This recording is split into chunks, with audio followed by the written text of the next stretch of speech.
Hello and welcome to our YouTube channel. I'm Amar and you're watching Amar Sir's English classes. Students, in the last episode we have started present continuous tense. Today we are going to continue with it and we are going to know about the formation, the structures used in present continuous tense. इस episode में हम present continuous tense की संरचना पर, उसके structure पर चर्चा करेंगे. Let's start. Present continuous tense जैसा कि हम पढ़ चुके हैं, वर्तमान निरंतर काल. इसमें जो पिछले एपिसोड में हमने जाना था हेल्पिंग वर्ब के बारे में, we have known helping verb used in this. First one is, second one is are and third one is am. Am के बारे में हमने जाना था कि ये आई के साथ यूज होती है. आर के बारे में हमने समझा था कि ये वी के साथ, यू के साथ, दे के साथ और कोई भी प्लूरल नाउन के साथ, जैसे कोई नाम प्लस नाम हो. इसके बाद इस जो है वो सिंगुलर सब्जेक्ट्स के साथ, third person singular subject, he, she, it, कोई भी सिंगुलर नाम के साथ. तो यहां तक हमने जान लिया था पिछले एपिसोड में. अब इससे आगे हम पढ़ने वाले हैं मेन वर्ब के बारे में कि इसमें प्रयुक्त जो मेन वर्ब होती है वो कौन से फॉर्म में आती है. V1 प्लस ING फॉर्म में आती है, जिसे V4 भी कहा जाता है. इस फॉर्म में मुख्य क्रिया का जो बेस फॉर्म है उसमें हम ING का प्रयोग करते हैं. इसकी भी कुछ कंडीशंस हैं जिनके बारे में मैं आपको बताना चाहूंगा. वो कंडीशंस हैं, इफ V1 एंड्स विथ ई. मान लीजिए कोई भी मुख्य क्रिया है जिसका अंतिम अल्फाबेट ई है, तो उस कंडीशन में we will replace E with ING. जैसे मान लीजिए उदाहरण के रूप में है राइट. तो राइट को यदि हम राइट में ING को ऐड करते हैं तो ये बनता है WRIT. देखिए ई जो है उसको रिप्लेस कर रहे हैं हम किससे, ING से, तो ई नहीं आएगा और ये हो जाएगा राइटिंग. पहली कंडीशन तो ये होगा. सेकेंड कंडीशन में इफ V1 एंड्स विथ, मान लीजिए उसका अंतिम अक्षर जो है वह है IE आ रहा है, तो उस कंडीशन में भी हम क्या करने वाले हैं, जैसे मान लीजिए लाए है तो ये क्या हो जाएगा LIE प्लस ING, तो ये क्या बनेगा LY. तो देखिए IE को रिप्लेस करके हम क्या लगा रहे हैं Y, तो ये हो जाएगा लाइन. और इसके बाद जो एक क्रूशियल स्टेज है जिसको मैं आपको बताना चाहूंगा, लेट्स सी उस स्टेज में हम क्या करेंगे.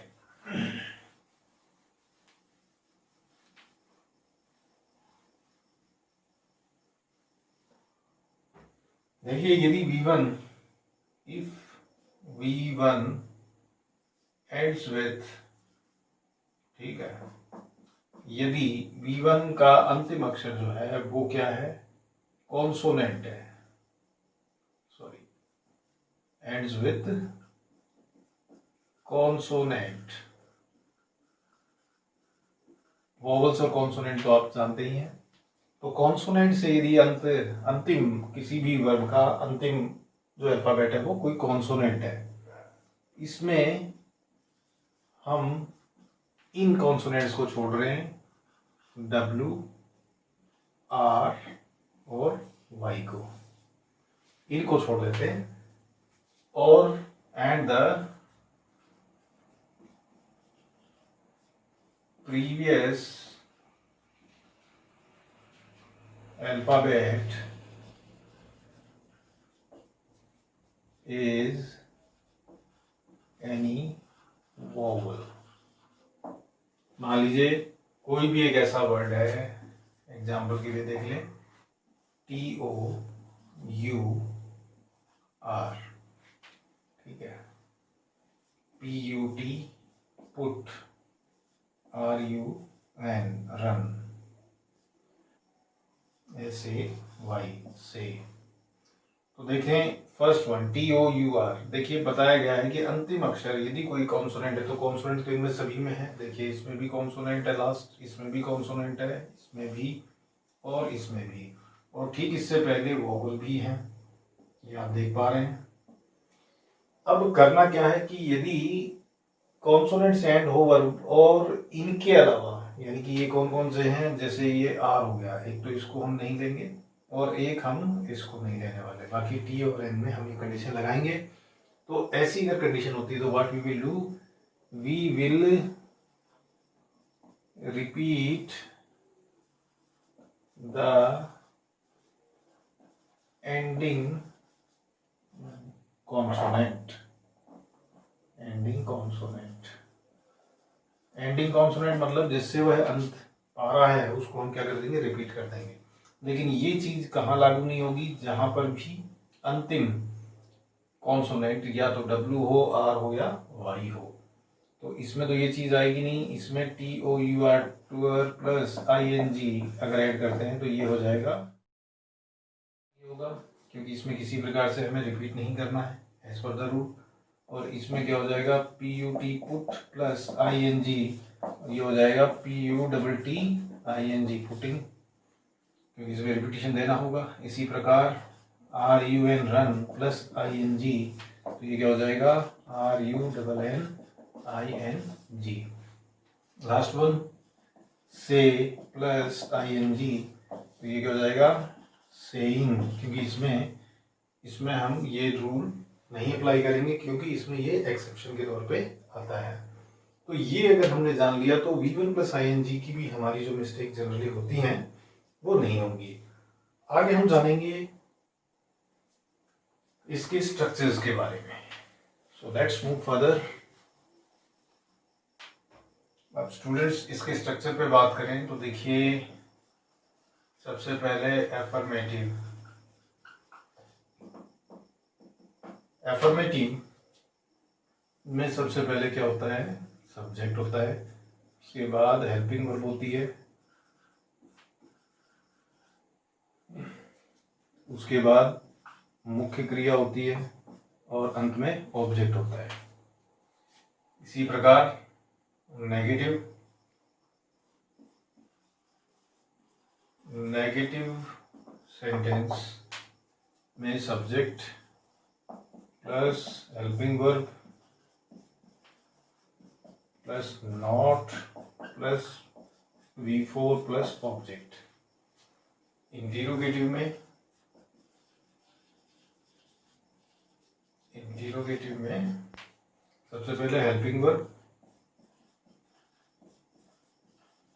उसके बाद में सब्जेक्ट, मुख्य क्रिया, मुख्य क्रिया V4। देखिए बच्चों, V4 में आप कंफ्यूज होने की जरूरत नहीं है, क्योंकि V4 यहाँ पर जो है उसका मीनिंग होता है V4 is equals to V1 plus ING, बात एक ही है, अगर आप इसको समझ लें तो V4 प्लस जो भी ऑब्जेक्ट है और अंतिम हम इसमें क्वेश्चन मार्क लगाते हैं। इसी प्रकार इंटीरो नेगेटिव, इंटीरो नेगेटिव, इंटीरो नेगेटिव के स्ट्रक्चर में भी हमें नॉट के प्लेसमेंट का ध्यान रखना है। जो भी मुख्य क्रिया है उससे पहले हमें क्या लगाना है, नॉट लगाना है, V4 प्लस ऑब्जेक्ट, और लास्ट हमें क्वेश्चन मार्क लगाना है। अब इस पे हम कुछ एग्जांपल्स लेते हैं ताकि ये चीज ज्यादा क्लियर हो। देखिए अब तक आप इस बारे में तो जान ही चुके हैं कि इज का प्रयोग ही, शी, इट या कोई भी सिंगुलर नाउन के साथ, एम का प्रयोग आई के साथ, आर का प्रयोग कोई भी प्लूरल नाउन या फिर वी, यू, दे के साथ हम करते हैं, और V4 is equals to V1 plus ING, that you know very well. तो अब कुछ एग्जांपल्स हम इसके ऊपर ले रहे हैं। So we'll take some example. Let's see. I am teaching grammar. I am teaching grammar now. ठीक है, मैं अभी ग्रामर पढ़ा रहा हूँ, व्याकरण पढ़ा रहा हूँ.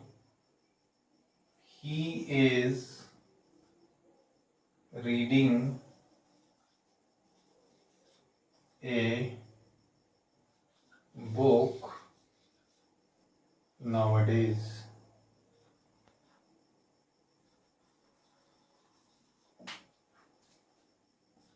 They are playing hockey at this time.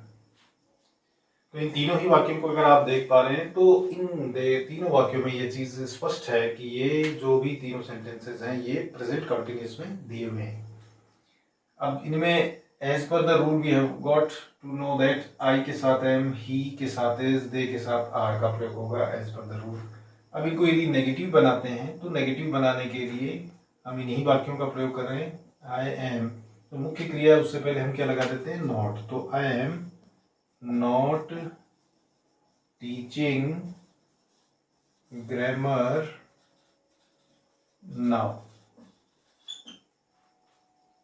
दूसरा, he is not reading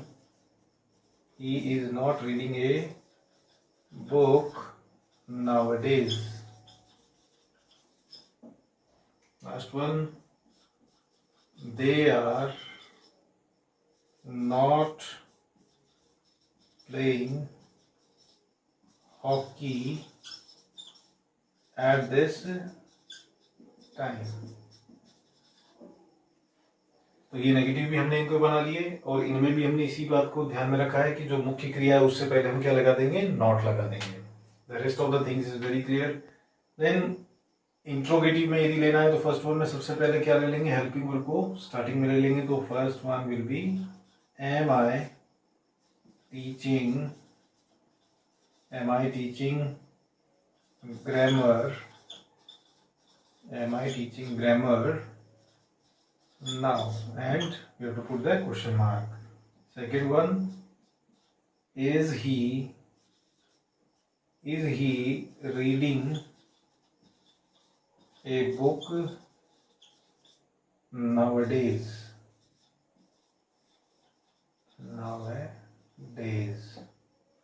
Last one, helping word पहले, are they playing hockey at this time. And when we will change these sentences into interrogative negative, we have to be very careful with the placement of not. So, am I not teaching grammar now? And question mark, is he not reading a book nowadays?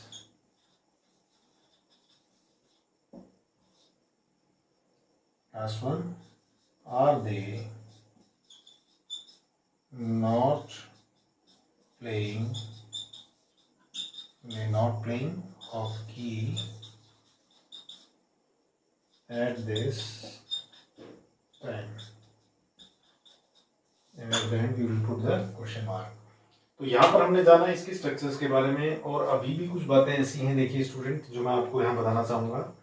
वो आप देखें कि इसकी पहचान, present continuous की पहचान कुछ adverb से भी हम कर सकते हैं जनरली, जिनके प्रयोग से, जैसे मान लीजिए इसमें आया नाउ, तो नाउ हुआ, यहाँ पे नाउअडेज हो गया, ठीक है, at this time, at this moment.